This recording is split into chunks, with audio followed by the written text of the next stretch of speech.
Hey guys, I'm going to go over lesson 5, subtraction equations.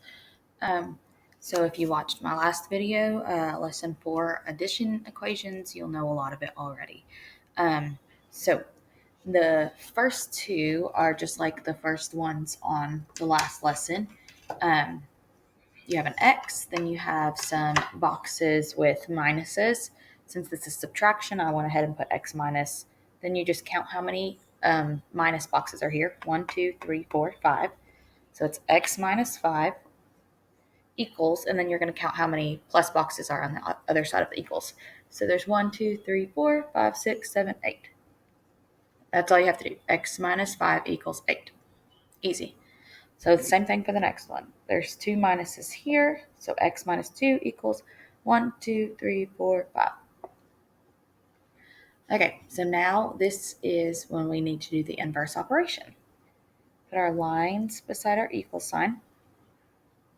The inverse, we want to get our variable, which is C, by itself. That's called isolating the variable. So the inverse of minus 4 is plus 4, and we need to do it on both sides of the equal sign. Plus 4 and plus 4. So over here, that cancels out. Minus 4 plus 4 cancels out. So I can go ahead and just bring my C down, and now it's isolated. It's by itself. 6 plus 4 is 10. So C equals 10. And if you want to check that, you can plug in 10 for C.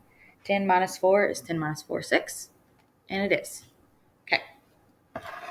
Now we are going on to the next one. So even though the variable is on this side, we still want to get it by itself. So we're going to get rid of this minus 5 first. So we have to do the inverse operation, and that would be plus 5 on both sides of the equal sign. That cancels out. So n is by itself equals 32. If you want to check it, you can plug that in. 32 minus 5 equals 28, and that's correct. Okay. We want to get y by itself, so we have to do the inverse of minus 4.4, which is plus 4.4. This side cancels out. Y equals 11.1. And if we want to check to see if it's correct, plug in 11.1 right here, minus 4.4, and see if it equals 6.7. This one's a little bit harder because it's a fraction, and we don't have the same denominator. So that's the first thing we need to do. We have fourths and halves.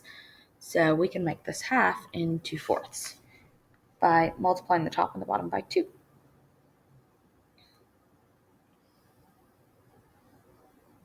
So this now says n minus 1/4 equals 2/4, which is the same thing as a half. So now we want to isolate our variable, get n by itself. So we need to add 1/4 to both sides. This cancels out. We've got n equals 2/4 plus 1/4 is 3/4. Okay. And the last two problems are word problems. So it says, this is not word for word, I just summed it up.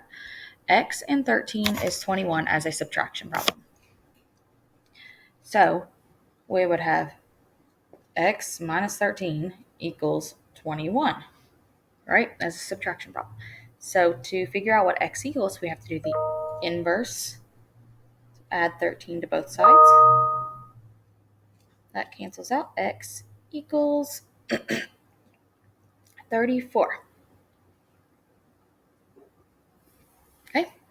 And then here is our last problem. It says, I don't know the girl's name, gave 5 dimes and had 8 left. So if she gave away 5 dimes and she had 8 left, how many did she start with? You just add those two numbers and it's 13. That's it.